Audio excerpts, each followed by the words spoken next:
At 2:47 a.m. on a rain-soaked Tuesday in downtown Austin, Benjamin Carter sat alone in the back booth of Rosie's Diner, a place where no one would ever think to look for a tech billionaire worth $4.2 billion.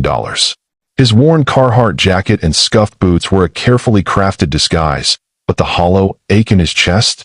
That was devastatingly real. While the world saw him as the visionary CEO who revolutionized healthcare technology, Ben knew the truth. He was just a broken man who couldn't save the one person who mattered most. Across town in the same city, Sofia Martinez was counting down the minutes until her third consecutive 16-hour shift would finally end. Her sneakers had holes that let in the Austin humidity. Her uniform carried the permanent scent of coffee and desperation, and her phone buzzed constantly with calls from doctors, bill collectors, and the one person she'd do anything for, her 8-year-old daughter Lucia, who was fighting a battle that required $50,000 Sofia didn't have. But Sofia had something that money couldn't buy, a heart that refused to let others suffer alone. Ben stared at the untouched coffee growing cold in front of him, his reflection distorted in the dark liquid like a ghost of who he used to be. 2 years, 3 months, and 16 days ago, his wife Elena had whispered her last words, "Promise me you'll find happiness again." He'd built an empire trying to honor that promise, funding medical breakthroughs that could have saved her. But at 3 a.m. in a greasy diner, surrounded by the hum of fluorescent lights and the distant sound of interstate traffic, happiness felt like a foreign concept from another man's life. What Ben didn't know was that happiness sometimes arrives in the most unexpected packages, and tonight, it would come wrapped in a moment of mistaken identity that would shatter both their worlds. Sofia noticed him immediately when she started her rounds. Table 14, the quiet man in the corner who'd been nursing the same cup of coffee for over an hour. She'd seen that look before, the 1,000-yard stare of someone drowning in their own thoughts. As a single mother working the night shift, she'd become an expert at recognizing broken hearts. She'd also become something of a guardian angel to the lost souls who wandered into Rosie's during the witching hours. "Rough night, honey?" she asked gently, approaching with the coffee pot. Ben looked up, startled. Through his carefully constructed walls, Sofia saw something that made her maternal instincts flare, the same expression her daughter wore during thunderstorms, when nightmares felt more real than morning. "Something like that," Ben replied, his voice carrying the weight of unshed tears. He studied this waitress with kind eyes and calloused hands, wondering when someone had last looked at him with genuine concern rather than calculated interest. Sofia set down the coffee pot and did something that would change both their lives forever. Without thinking, without knowing who he was or what he was worth, she leaned down and wrapped her arms around his shoulders in a gentle, motherly embrace. The same hug she gave Lucia when monsters seemed too real and tomorrow felt too far away. For Ben Carter, that hug was an earthquake. It wasn't the touch of someone who wanted something from him. It wasn't strategic or calculated. It was pure, instinctive compassion from a stranger who saw his pain and chose to shoulder it for just a moment. In that cramped diner booth, surrounded by the smell of bacon grease and industrial coffee, Ben felt something he thought he'd buried with Elena: hope. Sofia pulled back, suddenly self-conscious. "I'm sorry. You looked like you needed that." Ben's eyes filled with tears he'd been holding back for months. "I did. Thank you." What neither of them realized was that this moment, this simple act of human kindness, was being watched. From the parking lot across the street, a black sedan sat with its engine running. Inside, Victoria Carter gripped her phone, her jaw clenched as she watched her billionaire brother being comforted by a nobody waitress. "Ma'am," her security chief's voice crackled through her earpiece. "Should we intervene?" Victoria's eyes narrowed as she watched Ben actually smile, the first genuine smile she'd seen from him since Elena's funeral. This waitress, whoever she was, had just accomplished something Victoria had been trying to prevent for 2 years. She'd made Benjamin Carter feel again. "No," Victoria said coldly, already formulating a plan. "Let me handle this personally." As Sofia walked away to tend to other customers, Ben sat in stunned silence, replaying the moment over and over. He didn't know her name, her story, or why she'd chosen to show kindness to a stranger. But he knew one thing with absolute certainty: he had to see her again. What he didn't know was that his sister was already 3 steps ahead, and that Sofia Martinez was about to become the center of a war she never saw coming. At 6 a.m., as Austin's skyline caught the first golden rays of sunrise, Sofia Martinez finally clocked out of Rosie's diner. Her body screamed for rest, but her heart had other plans. She had exactly 47 minutes before visiting hours began at Dell Children's Medical Center, where her 8-year-old daughter Lucia lay connected to machines that beeped out the rhythm of borrowed time. The bus ride to the hospital cost $2.75, money Sofia counted twice before dropping into the fare box. Every dollar mattered now. The insurance denial letter crinkled in her back pocket, its cold, bureaucratic language burned into her memory. Experimental procedure not covered. Appeal deadline, 72 hours.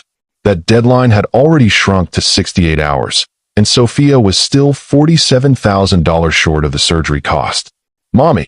Lucia's face lit up as Sofia entered room 314, and for a moment, the weight of the world lifted from Sofia's shoulders. Even pale and fragile, connected to monitors and 4 lines, her daughter radiated the kind of joy that made Sofia believe miracles were possible. "How's my brave girl?" Sofia asked, brushing Lucia's dark curls away from the surgical scar on her chest, evidence of the temporary fix that was already failing. "Dr. Peterson says my heart is like a leaky faucet that needs a special tool to fix it," Lucia explained with the matter-of-fact wisdom of a child who'd spent too much time in hospitals. "But don't worry, Mommy. I told him you always fix everything." Sofia's smile never wavered, even as her heart shattered. "How do you tell your 8-year-old that some things are beyond a mother's power to repair? That sometimes love isn't enough to overcome the cruel mathematics of medical bills and insurance policies?" "That's right, baby. Mommy's going to fix everything," Sofia whispered, making a promise she had no idea how to keep. After Lucia fell asleep, Sofia returned to her cramped studio apartment for 3 hours of rest before her afternoon shift at the diner. But sleep wouldn't come. Instead, she sat at her kitchen table, surrounded by medical bills, past due notices, and loan rejection letters, doing math that never added up to hope. She'd already sold everything of value. Her car, her grandmother's jewelry, even her wedding ring from the marriage that hadn't survived Lucia's first heart surgery. Have you ever felt the weight of impossible choices? When Sofia returned to Rosie's that evening, she carried that weight in every step. But here's what separated her from everyone else working the night shift. She refused to let her pain eclipse her compassion for others. "Evening, Frank," she called to the regular in booth 7, a homeless veteran who nursed a single cup of coffee for hours. "Saved you some of that apple pie you like. It's on the house." Frank's weathered face cracked into a grateful smile. "You're an angel, Sofia." If only angels paid medical bills, she thought, but kept her voice light. Just looking out for family. That's when she noticed him again, the quiet man from the night before, back in booth 14. Tonight, he looked different somehow. Less haunted, more hopeful. Their eyes met across the diner, and he offered a small wave that made Sofia's cheeks warm in a way she hadn't felt in years. Ben Carter had spent the entire day thinking about that hug. He'd canceled 3 board meetings, ignored 47 emails, and driven the streets of Austin like a man possessed. He told himself he was being ridiculous. Billionaires don't fall for waitresses they've met once. But every time he closed his eyes, he felt those gentle arms around his shoulders and remembered what it felt like to be seen as simply human. "Can I get you something different tonight?" Sofia asked, approaching his table with that same genuine smile that had haunted his thoughts. "Actually," Ben said, his voice steadier than he felt, "I was hoping we could talk." "I never got your name." "Sofia Martinez," she replied, extending a hand that bore the calluses of honest work. "And you are?" Ben hesitated. In his world, introductions came loaded with expectations, stock prices, and hidden agendas. But looking into Sofia's eyes, he made a decision that would change everything. "Ben," he said simply. Just Ben. What Sofia saw was a lonely man who tipped generously and listened when she talked about her daughter. What Ben saw was a woman whose kindness came without conditions. Neither of them noticed the black sedan that had returned to the parking lot across the street. Inside that sedan, Victoria Carter was making phone calls that would destroy everything her brother was beginning to rebuild. She'd spent the day investigating Sofia Martinez, and what she discovered made her blood run cold. This wasn't just some random waitress. This was a single mother with a sick child, the kind of sob story that could make her emotionally vulnerable brother do something catastrophically stupid. Like fall in love. I don't care what it costs, Victoria hissed into her phone. I want a complete background check, financial records, and a list of everyone she's ever borrowed money from. If this woman has so much as a parking ticket, I want to know about it. As Sophia laughed at something Ben said, Victoria watched her brother's face transform in a way that terrified her. She'd worked too hard to keep him focused on business, too hard to prevent emotional entanglements that could compromise his judgment. Elena's death had nearly destroyed him, but it had also made him more ruthless, more successful. Victoria wasn't about to let some desperate waitress undo all that progress. Ma'am, her assistant's voice came through the phone. We found something interesting about the Martinez woman's financial situation. She's in significant debt due to her daughter's medical bills. She might be vulnerable to certain opportunities. Victoria's smile was sharp as broken glass. Perfect. Set up a meeting with our friends at First National Credit. I have an idea that will solve this problem permanently. Back in the diner, Ben was experiencing something he thought he'd lost forever, genuine laughter.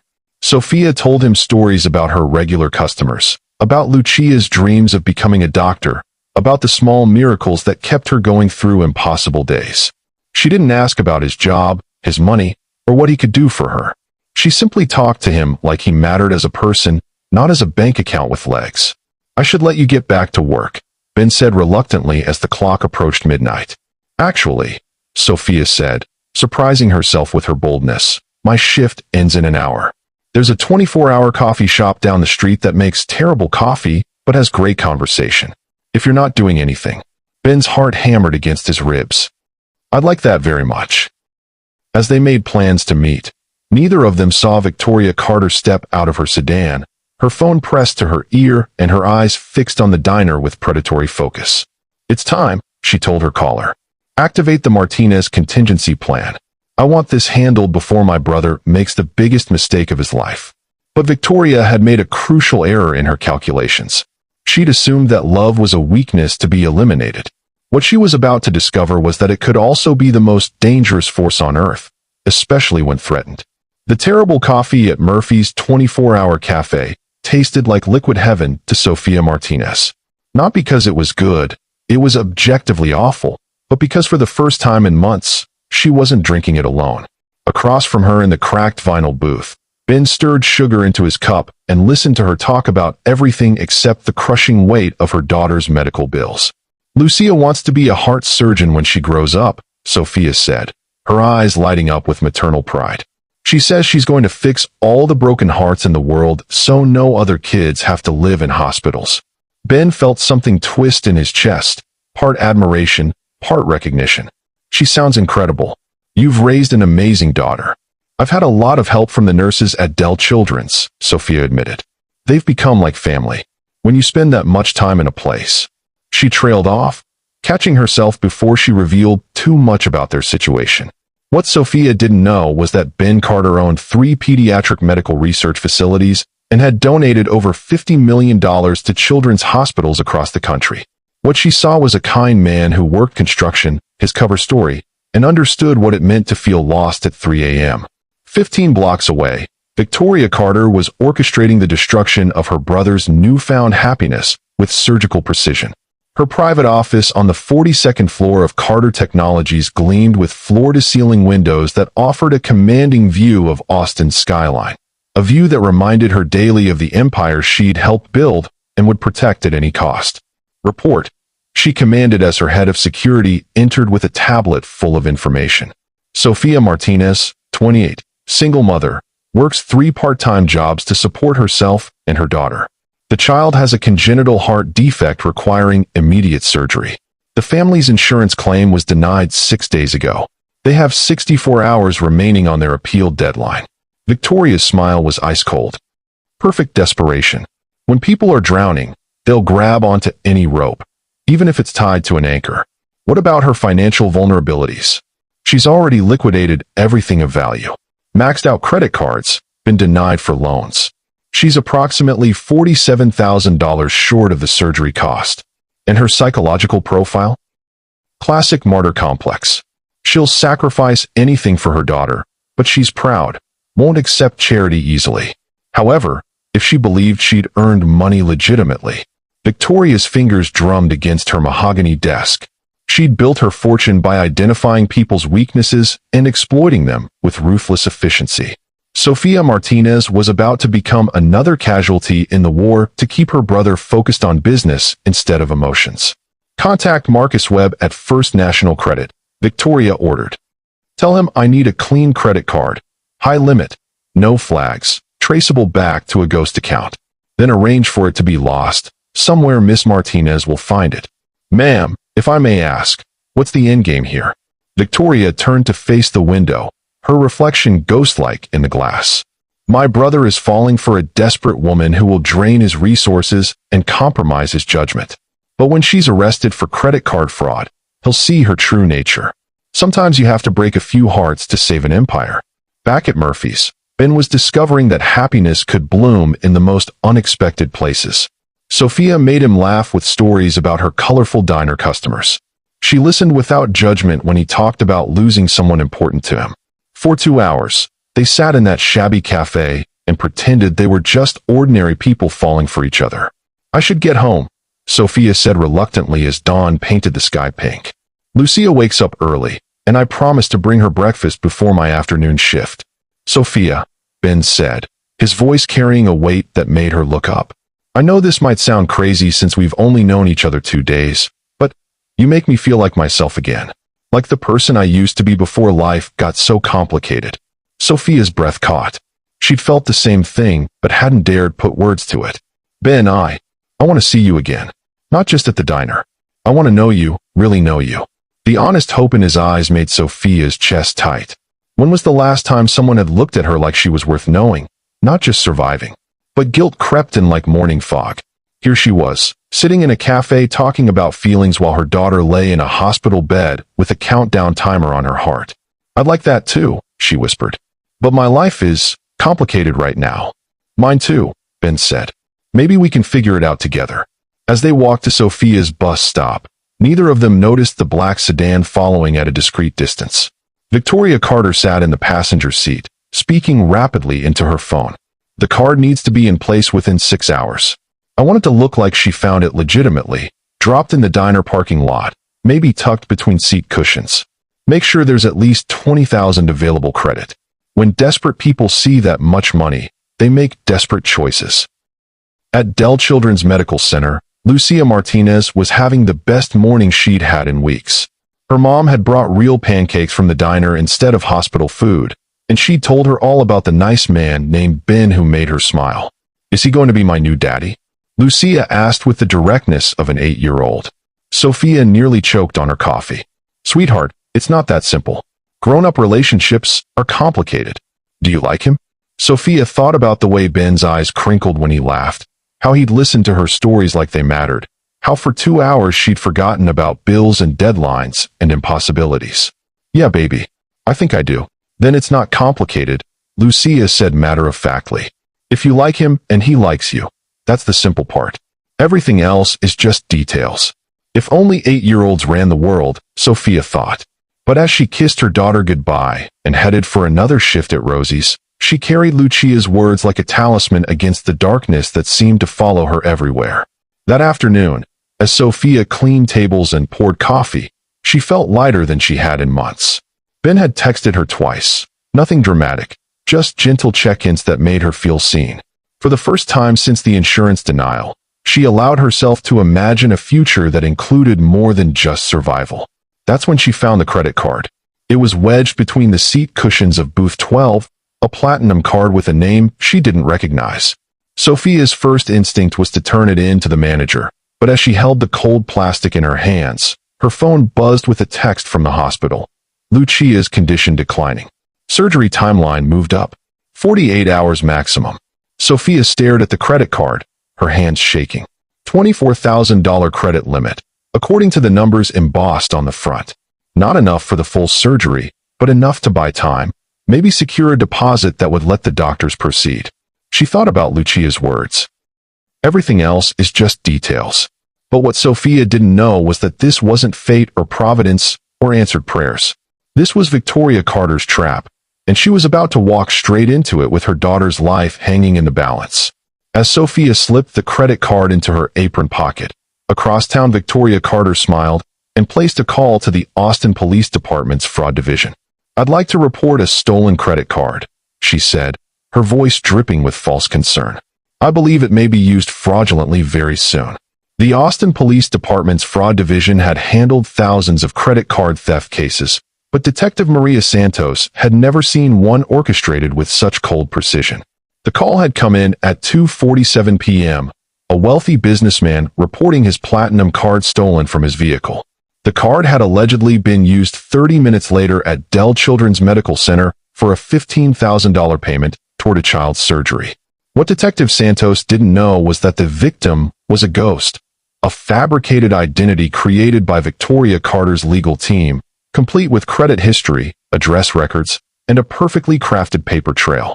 The real crime wasn't the credit card fraud. It was the systematic destruction of an innocent woman whose only sin was making a billionaire smile. Sofia Martinez had never felt relief quite like she experienced when the hospital's billing department accepted the credit card payment. For the first time in weeks, she could breathe. The surgery was scheduled for tomorrow morning, Lucia's medical team was mobilized, and her daughter would live to see her 9th birthday. "Mommy, you look different," Lucia observed from her hospital bed, studying Sophia's face with the perceptiveness that comes from spending too much time around adults in crisis. "Different how, baby? Like you're not carrying the whole world on your shoulders anymore."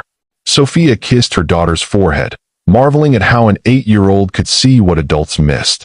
"Maybe I'm learning that I don't have to carry everything alone." She was thinking about Ben when she said it. They'd been texting throughout the day, nothing profound, just the gentle rhythm of two people getting to know each other. He'd asked about Lucia, remembering details from their conversation that most people would have forgotten. When Sophia mentioned the surgery was scheduled, Ben had simply replied, "I'll be thinking about you both tomorrow. You're stronger than you know." At 6:15 p.m., as Sophia prepared to leave the hospital to get some rest before the surgery, her phone rang. The caller ID showed a number she didn't recognize. "Miss Martinez? This is Detective Maria Santos with the Austin Police Department. I need you to come to the station immediately. We have some questions about a credit card transaction you made today." Sophia's blood turned to ice. What kind of questions?" "Ma'am, you're being arrested for credit card fraud. You have the right to remain silent." The words became white noise. Sophia sank into a chair in the hospital hallway, watching nurses and doctors rush past with their purposeful urgency, and realized her world was collapsing in real time. The credit card, the lifeline she'd found at exactly the moment she needed it, wasn't salvation. It was a trap. The booking process at Austin PD was a blur of fingerprints, photographs, and forms that reduced Sophia's life to a series of checkboxes. In the holding cell, she sat next to women whose crimes ranged from public intoxication to assault, and tried to understand how she'd gone from hopeful mother to accused criminal in the space of 4 hours. "Martinez." A guard called her name. "You've got a visitor." Sophia expected to see a public defender or maybe her manager from the diner. Instead, she found herself face-to-face with a woman in a designer suit who radiated the kind of power that came with unlimited resources and zero conscience. "Miss Martinez," Victoria Carter said, settling into the plastic chair across from Sophia with predatory grace. "I'm Victoria Carter, and I'm here to discuss your future." "I don't understand. Who are you? How do you know about?" "I know everything about you, Sophia. Your daughter's medical condition, your financial desperation, your pathetic attempt to steal your way out of poverty." Victoria's voice was silk wrapped around steel. "But mostly, I know about your little romance with my brother." Sophia felt the room tilt. "Your brother?" "Benjamin Carter. The man you know as just Ben, the construction worker who drinks coffee at your diner and makes you feel special." Victoria's smile was sharp enough to cut glass. "Did you really think a billionaire would fall for a desperate waitress? Or did you plan this whole thing from the beginning?" The words hit Sophia like physical blows. Ben wasn't a construction worker. He was Benjamin Carter. She recognized the name from news stories about tech moguls and philanthropy galas. The kind of man who lived in a world so far removed from hers that they might as well be different species. The credit card, Sophia whispered, was placed exactly where you'd find it, exactly when your daughter's condition worsened. You see, Sophia, I've been watching you. I know how your mind works. Noble, self-sacrificing, willing to compromise your morals for your child. It's almost admirable, if it weren't so predictable. Sophia's hands shook with rage and humiliation. You did this. You set me up. I protected my brother from making the biggest mistake of his life. Benjamin is worth $4.2 billion, Miss Martinez. Did you really think I'd let some gold-digging waitress with a sob story get her claws into him? I didn't know who he was. I never asked him for anything. Victoria laughed, a sound like breaking crystal. Of course you didn't. That's what made you so dangerous. Ben actually believed you cared about him, not his money. But now he'll see the truth, that you're a criminal who was arrested for credit card fraud the same day his sister discovered your relationship. Quite the coincidence, don't you think? Sophia realized with growing horror that this wasn't just about money or fraud charges. This was about destroying any chance she had of happiness, of connection, of a future with the first man who'd made her feel like she mattered in years. My daughter's surgery will be canceled immediately. The hospital can't proceed with surgery payments made on stolen credit cards. I'm afraid Lucia's back to square one. Victoria stood, smoothing her skirt. But I'm not entirely heartless. I have a proposition. Sophia looked up, desperation making her voice crack. What kind of proposition? Confess to the fraud charges. Sign a statement saying you targeted my brother specifically because of his wealth. Agree to never contact Benjamin Carter again, and I'll make sure your daughter gets the surgery she needs. My foundation will cover the entire cost, and you'll serve a minimal sentence, probably just probation and community service. The choice was no choice at all. Sophia could fight the charges, try to prove her innocence, and watch her daughter die while lawyers argued over evidence and intent. Or she could sacrifice herself, her reputation, her freedom, any chance of love, to save the only person who truly mattered. If I do this, Sophia said quietly, Ben will think I used him. Ben will think you're a criminal who targeted him for his money, yes. But he'll also move on with his life instead of making decisions with his heart instead of his head. Victoria leaned forward. You have 1 hour to decide, Miss Martinez. After that, the offer expires and your daughter's surgery gets indefinitely postponed. As Victoria Carter walked away, her heels clicking against the linoleum floor like a countdown timer, Sophia buried her face in her hands. She thought about Lucia's words that morning. Everything else is just details. But some details, Sophia was learning, could destroy everything that mattered.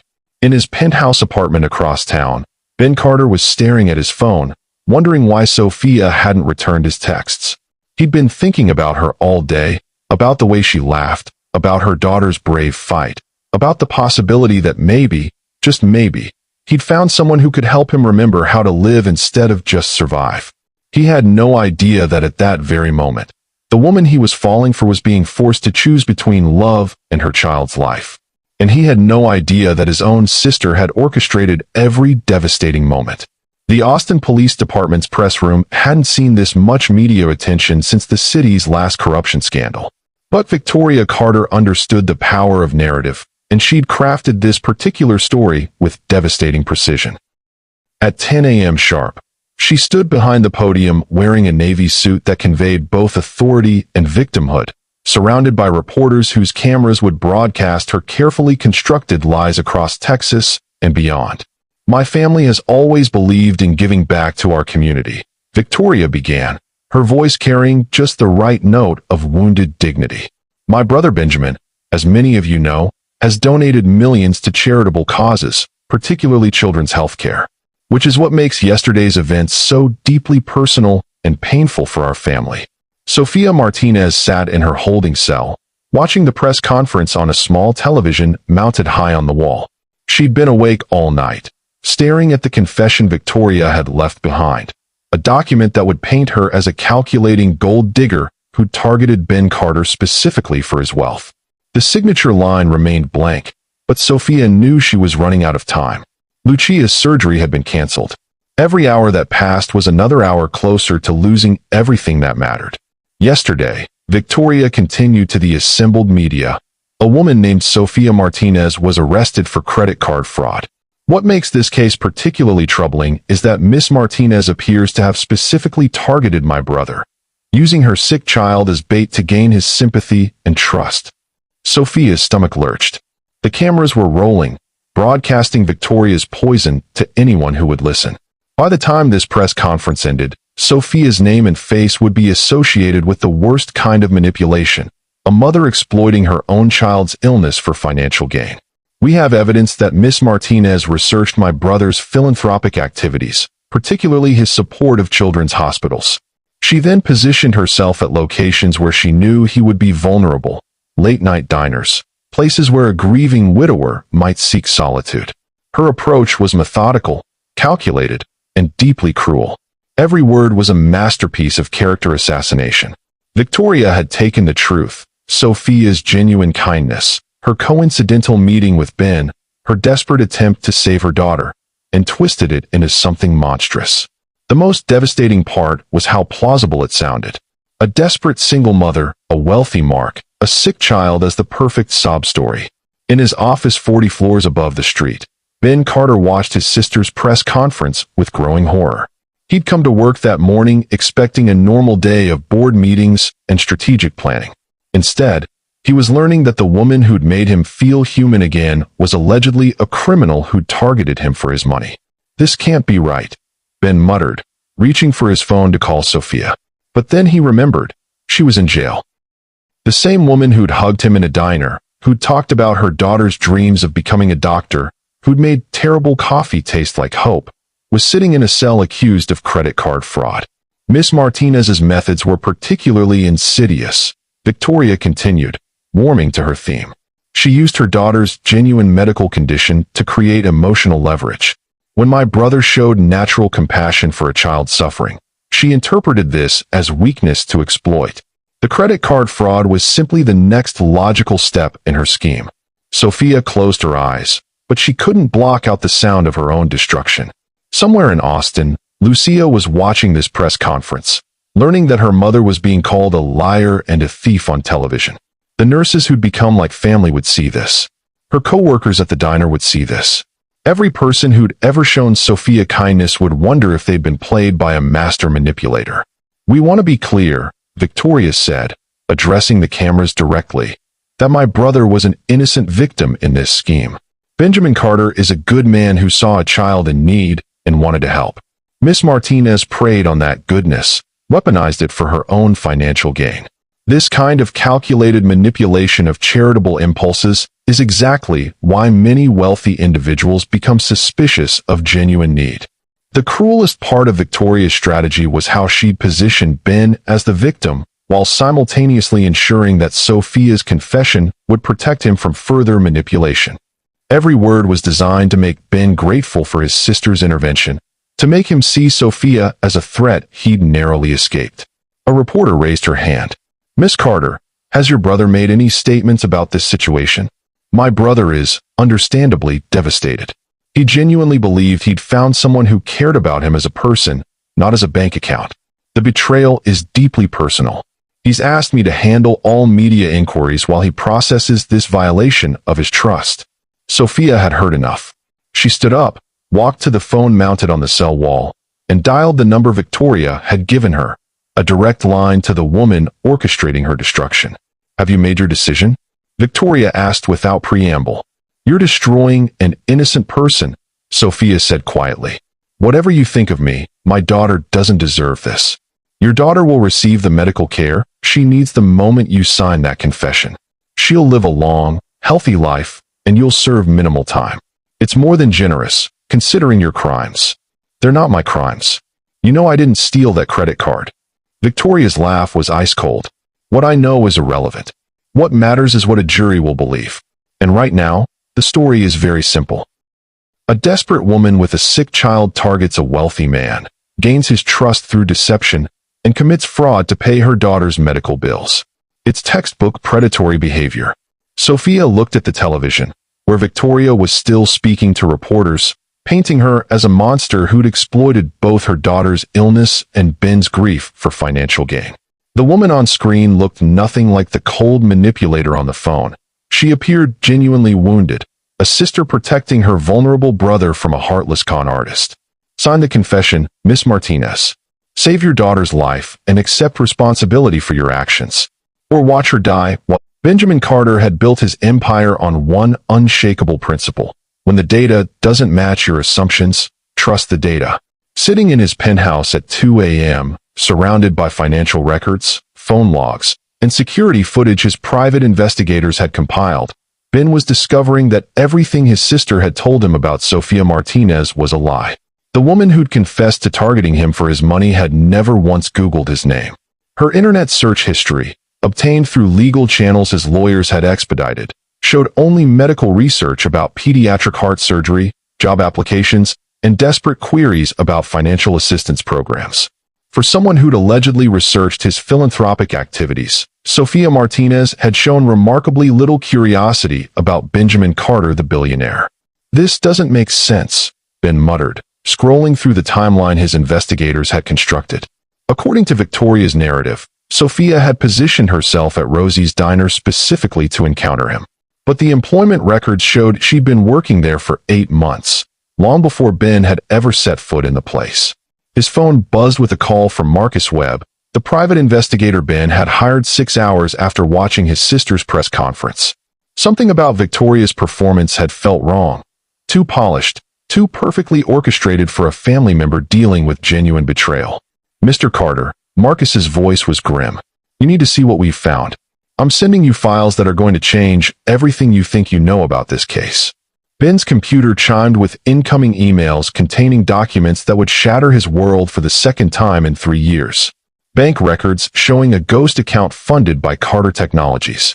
Security footage from the diner showing a black sedan, registered to his sister's security company, surveilling Sofia for weeks. Phone records proving Victoria had contacted First National Credit 30 minutes before the stolen card was reported. But the most devastating revelation was buried in the final email, Elena's medical records from Presbyterian Hospital, complete with annotations that made Ben's blood run cold. "Jesus Christ," Ben whispered, staring at the documents that proved his worst nightmare. Elena's treatment delays hadn't been bureaucratic incompetence or insurance complications. They'd been deliberately orchestrated through a series of administrative errors, bribed officials, and strategically timed complications that had cost his wife her life. All authorized by Victoria Carter. The phone records were damning. Dozens of calls between Victoria and key hospital administrators during Elena's final months. Financial transfers that coincided perfectly with treatment delays. Email chains discussing the necessity of maintaining Benjamin's focus on business during this difficult transition. Ben's hands shook as he read his sister's own words, preserved in corporate communications. "Elena's condition is providing unfortunate distractions for my brother. We need to ensure that his attention remains on the IPO timeline while managing his emotional investment in outcomes beyond our control." His wife hadn't died from heart disease alone. She died because Victoria had calculated that a grieving, isolated Benjamin would be more valuable to the company than a happily married one. Every delay, every complication, every false hope followed by devastating setback had been part of a systematic campaign to eliminate the woman Victoria saw as a threat to her control over her brother. And now she was doing it again. Ben's intercom crackled. "Mr. Carter?" His night security chief's voice was tight with urgency. "We have a situation. There's been a development with the Martinez case that requires immediate attention." "What kind of development?" "The child, Lucia Martinez, she's taken a turn for the worse. She's been admitted to emergency surgery, but the hospital is refusing to proceed without guaranteed payment. The mother's confession has complicated their legal position regarding the fraudulent transaction." Ben closed his eyes, seeing Elena's face in his mind, remembering her final words, "Promise me you'll find happiness again." He'd spent 2 years thinking he'd failed that promise. Now he realized he'd found it, and his sister had destroyed it with the same methodical cruelty she'd used to murder his wife. "Sir?" the security chief prompted. "Your instructions?" Ben Carter stood up, his grief transforming into something harder, more focused. For 2 years, he'd grieved Elena's death as a tragic inevitability. For 6 hours, he'd mourned Sofia's betrayal as a painful lesson about trust. Now he understood that both women had been casualties in Victoria's war against his emotional independence. "Get the car," Ben said, his voice carrying a steel his employees had never heard before. "We're going to Dell Children's Medical Center. And patch me through to the hospital's board of directors, all of them. I don't care what time it is." As Ben's Bentley cut through Austin's empty streets, he made a series of phone calls that would reshape the landscape of power in his family's empire. The first was to his head of legal, authorizing the immediate freezing of all corporate accounts under Victoria's control. The second was to the FBI's white-collar crime division, providing a full confession about his sister's criminal activities. The third call was to Detective Maria Santos. "Detective, this is Benjamin Carter. I need to speak with you immediately about the Sofia Martinez case. My sister has committed perjury, fraud, and I have evidence that she may be responsible for my wife's death 2 years ago." "Mr. Carter, it's 3 a.m. My sister is a murderer, detective. She killed my wife through systematic medical sabotage, and she's trying to kill Sofia Martinez's daughter using the same methods. I have documentation proving everything, and I'm prepared to testify against her in exchange for Sofia Martinez's immediate release." The silence on the other end of the line stretched for 10 seconds. When Detective Santos spoke again, her voice was sharp with attention. "Where do you want to meet?" "Dell Children's Medical Center. I'm told there's a little girl whose life depends on us getting this right, and I'll be damned if I let my sister murder another innocent person." At the hospital, Sofia Martinez sat in the surgical waiting room, still wearing the orange jumpsuit from her jail release an hour earlier. The confession she'd signed had been recanted within minutes of her daughter's emergency admission, but the damage was already done. The hospital's legal team was paralyzed by the fraud implications, the surgery team was on standby, and Lucia was dying while lawyers debated liability issues. Sofia had never felt more powerless. She'd sacrificed her reputation, her freedom, and her chance at love to save her daughter, only to discover that Victoria Carter's promises were as false as everything else about the situation. She was staring at the surgical doors, praying to whatever powers controlled the universe, when Benjamin Carter walked into the waiting room. He looked nothing like the gentle construction worker she'd fallen for at the diner. This man wore a suit that cost more than Sofia made in a year, moved with the confidence that came from unlimited resources, and radiated the kind of power that could reshape reality with a phone call. But his eyes were the same. Kind, wounded, and now filled with a rage that made Sofia's breath catch. "Sofia," Ben said, his voice carrying weight that seemed to bend the room around him. "I know what my sister did to you. I know what she did to Elena. And I swear to you, on my wife's grave, that Lucia will have her surgery tonight." Sofia stared at him, this man she'd thought she knew, this stranger who held her daughter's life in his hands. "Ben, my name is Benjamin Carter, and I'm going to make this right. All of it." As if summoned by his words, the hospital's chief of surgery approached with a clipboard and a look of barely controlled panic. "Mr. Carter, we've cleared the operating room. Dr. Peterson's team is ready to proceed immediately. The entire surgical wing is at your disposal." Sofia watched this interaction with growing amazement. This wasn't just wealth talking. This was power being wielded with surgical precision to save her daughter's life. The man she'd hugged in a diner was reshaping reality with nothing more than his presence and his reputation. "There's something else," Ben said, turning back to Sofia. "Victoria didn't just frame you for credit card fraud. She killed my wife, Elena, using the same systematic sabotage she was planning for Lucia. She's been controlling my life through calculated murders disguised as medical tragedies." The words hit Sofia like a physical blow. She thought about Victoria's cold confidence, her surgical precision in destroying lives, her casual cruelty in weaponizing a child's illness. This wasn't just about preventing Ben from falling in love. This was about maintaining absolute control through the most monstrous means imaginable. "The police are arresting her now," Ben continued. "And tomorrow, the world is going to know exactly what Victoria Carter did to both our families."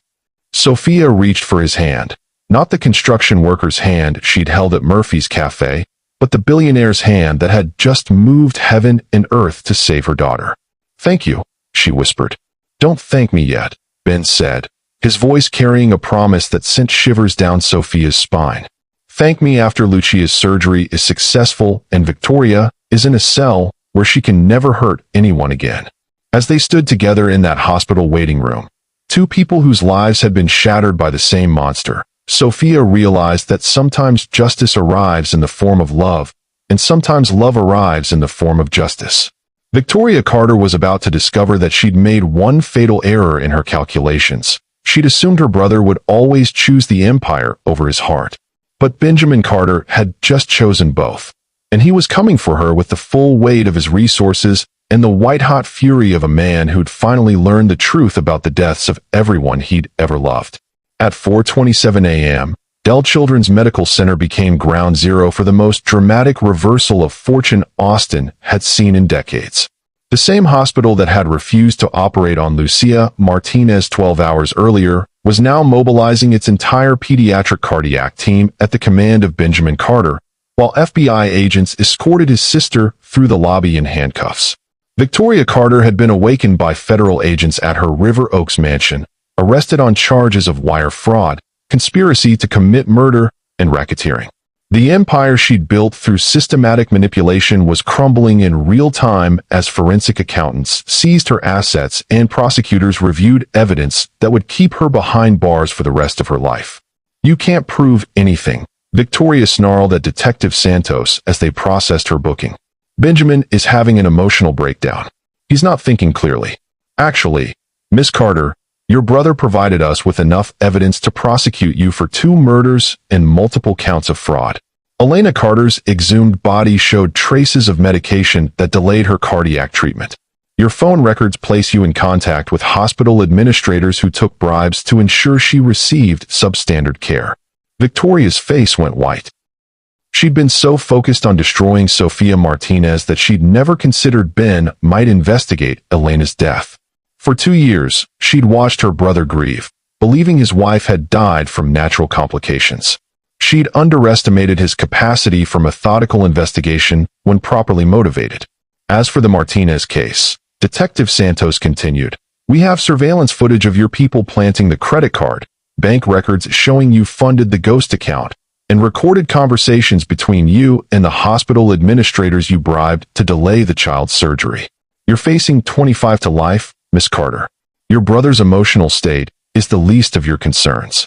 Meanwhile, 6 floors above the booking area, Lucia Martinez was being prepped for the surgery that would save her life.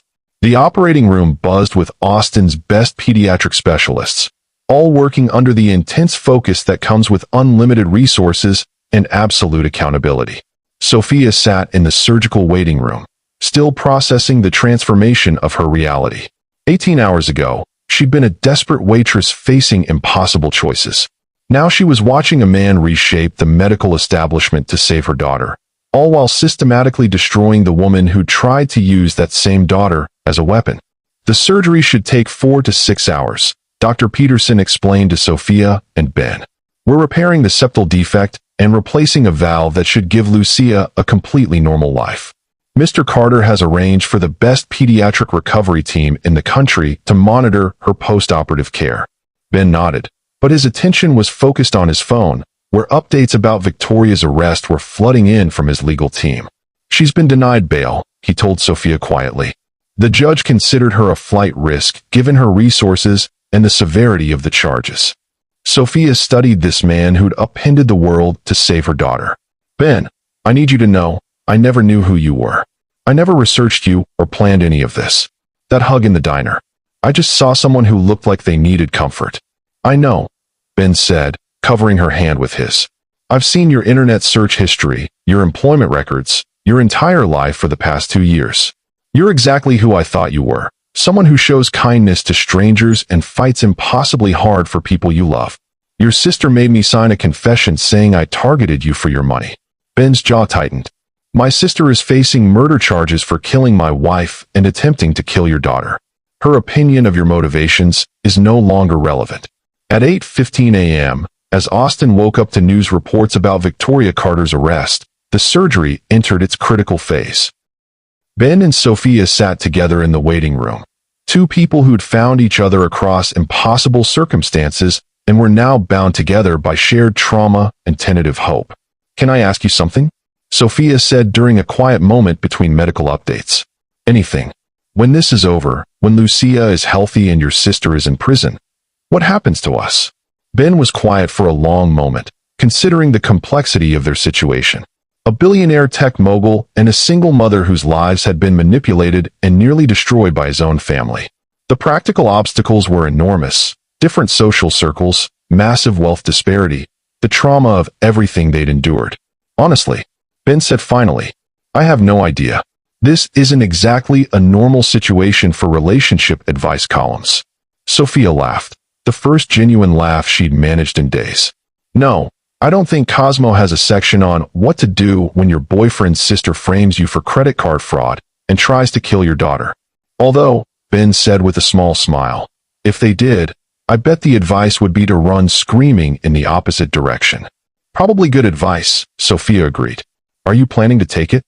Ben looked at her, really looked at her. The woman who'd hugged a stranger in a diner, who'd worked 3 jobs to support her daughter, who'd been willing to confess to crimes she didn't commit to save the person she loved most. Even exhausted and traumatized, wearing clothes donated by hospital staff after her release from jail, she was the most beautiful thing he'd ever seen. Not a chance, Ben said firmly. I've spent 2 years thinking I'd lost my capacity for happiness. You proved me wrong in a greasy diner at 3 a.m. I'm not giving that up without a fight. Even though your sister tried to destroy us both? Especially because of that. Victoria spent years controlling my life through fear and isolation. The fact that you make me want to fight back? That's not a weakness. That's exactly what I needed to become myself again.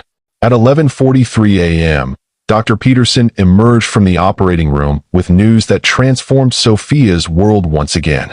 The surgery was a complete success, he announced with a tired but triumphant smile. Lucia's heart is functioning perfectly. She'll need a few days of recovery, but she's going to live a completely normal, healthy life. Sophia collapsed into Ben's arms, sobbing with relief that came from the deepest places of maternal love. For months, she'd carried the weight of her daughter's mortality. Now, in a sterile hospital waiting room, that weight finally lifted. She's going to be okay, Sophia whispered against Ben's chest. She's going to be more than okay, Ben replied, holding her tight. She's going to have every opportunity in the world. As they stood together, 2 people who'd survived a systematic campaign to destroy their happiness, news vans were gathering outside. The story of Victoria Carter's arrest was spreading across social media, painting Sophia not as a criminal, but as a victim of the most calculating kind of manipulation. The narrative was shifting. The confession that had destroyed Sophia's reputation 18 hours earlier was now evidence of Victoria's psychological warfare. The press conference that had painted Sophia as a gold-digging manipulator was being reframed as a masterclass in gaslighting and victim-blaming. Justice, it seemed, was not only possible, it was inevitable.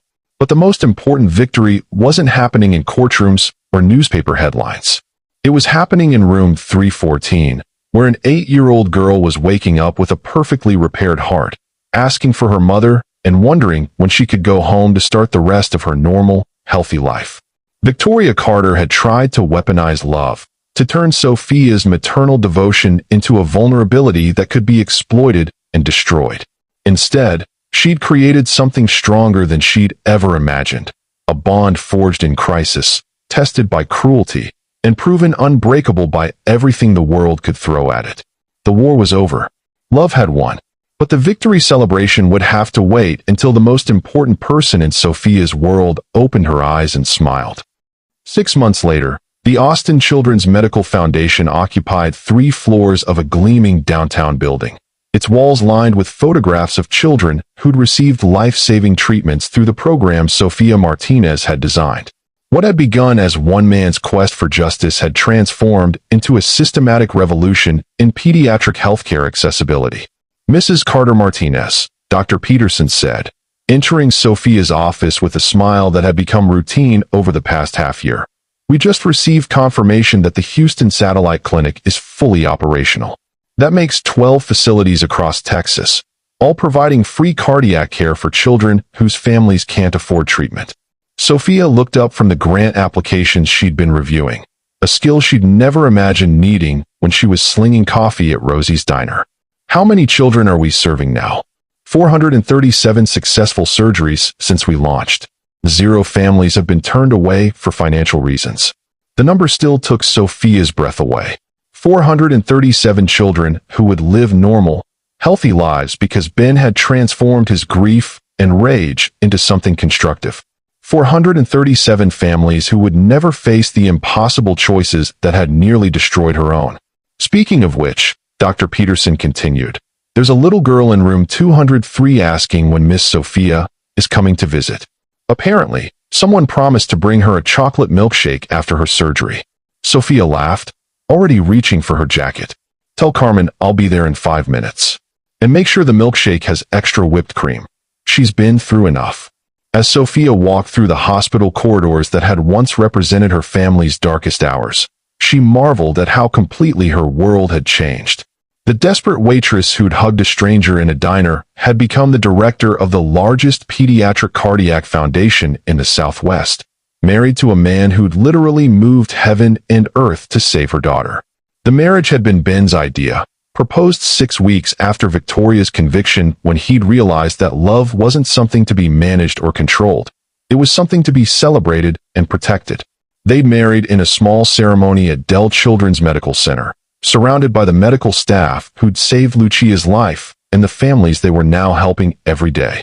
"Mommy," Lucia called out as Sophia entered their home that evening, a modest house in a quiet Austin neighborhood that Ben had specifically chosen for its normalcy. He could have bought a mansion, a compound, a palace. Instead, he'd chosen a place where his stepdaughter could ride her bike to school and Sophia could plant flowers in the backyard. "How was physical therapy today?" Sophia asked, kissing Lucia's forehead. At 9 years old, her daughter radiated the kind of boundless energy that only came with a perfectly functioning heart. "Dr. Williams says my heart is so strong I could probably run a marathon if I wanted to." "Can I run a marathon, Mommy?" Ben said he'd train with me. "We'll start with a 5K and work our way up," Ben said, emerging from the kitchen with dinner plates. "But first, someone has homework to finish." As they sat down to dinner, a family routine that still felt miraculous to Sophia, the conversation turned to the day's foundation work, Lucia's plans to start volunteering at the hospital, and Ben's ongoing efforts to expand their program nationwide. "There's something else," Ben said during dessert, his tone carrying the weight of significant news. "The Justice Department called today. Victoria's appeals have been exhausted. The conviction is final, life in prison without possibility of parole." Sophia felt a complex mix of emotions. Relief that the woman who tried to destroy her family could never hurt anyone again. Sadness for the waste of a brilliant mind turned to evil purposes. And gratitude, profound, overwhelming gratitude, that justice had not only been served, but had been transformed into something that helped others. "Does that change anything for us?" Lucia asked with the directness of a child who'd grown up around adult conversations about serious topics. "It means we never have to worry about her again," Ben said simply. "And it means we can focus entirely on helping other families instead of looking over our shoulders." That night, after Lucia was asleep, Sophia and Ben sat on their back porch, watching Austin's skyline twinkle in the distance. It was a view that reminded Sophia of how far she'd traveled, from desperate single mother to foundation director, from accused criminal to celebrated philanthropist, from lonely waitress to beloved wife. "Do you ever think about what would have happened if you hadn't come to Rosie's that night?" Sophia asked. Ben considered the question seriously. "I think I would have eventually destroyed myself with grief and isolation. I think Victoria would have continued controlling my life until I became a shell of a person. And I think 437 children would still be waiting for heart surgery their families couldn't afford." "So you're saying my random act of kindness saved the world?" "I'm saying your random act of kindness saved my world, and that turned out to have some pretty good ripple effects." Sophia leaned against her husband's shoulder, marveling at the strange mathematics of love and justice. Victoria Carter had tried to weaponize Sophia's greatest strength, her capacity for compassion, against her. Instead, she'd created a force that had transformed not just their lives, but the lives of hundreds of families across Texas. "There's one more thing," Ben said, pulling an envelope from his jacket. "This came to the foundation today." Sophia opened the envelope to find a hand-drawn card from a 6-year-old girl in Houston whose heart surgery had been funded by their foundation. The drawing showed a family of stick figures holding hands under a rainbow, with "Thank you for fixing my heart" written in purple crayon. "Cases like this are why we do the work," Sophia said, wiping away tears that came from the deepest places of maternal joy. "Cases like this are why Victoria Carter lost," Ben replied. "She thought love was a weakness that could be exploited. She never understood that it's actually the strongest force in the universe, especially when it's focused on helping others." As they sat together on their back porch, two people who'd found each other across impossible circumstances and built something beautiful from the ashes of trauma, Sophia thought about the 8-year-old girl sleeping peacefully upstairs. Lucia would grow up in a world where no child had to wait for life-saving surgery because their family couldn't afford it. She would grow up knowing that love, real, fierce, protective love, could literally move mountains. The story that had begun with a desperate hug in a greasy diner had become a testament to the power of ordinary people to create extraordinary change. Sofia Martinez had started as a struggling waitress with a sick daughter. She'd ended as a woman who'd transformed the landscape of pediatric healthcare while finding a love that had survived the worst kind of systematic destruction. Victoria Carter had tried to prove that love made people vulnerable. Instead, she'd proven that love made people invincible. And in hospitals across Texas, children who might otherwise have died were living, laughing, and dreaming about their futures because a billionaire and a waitress had refused to let cruelty have the final word. Perfect justice had been served, not through revenge, but through transformation. The hero had been elevated, the villain had been defeated, and the system that had allowed such cruelty to flourish had been replaced with something infinitely more humane. If this story touched something in your heart, remember that love, real, fierce, transformative love, is the force that changes the world, one act of kindness at a time. Sometimes it starts with a hug in a diner at 3 a.m. Sometimes it starts with refusing to let cruelty win. But it always starts with choosing compassion over cynicism, hope over despair, and connection over isolation.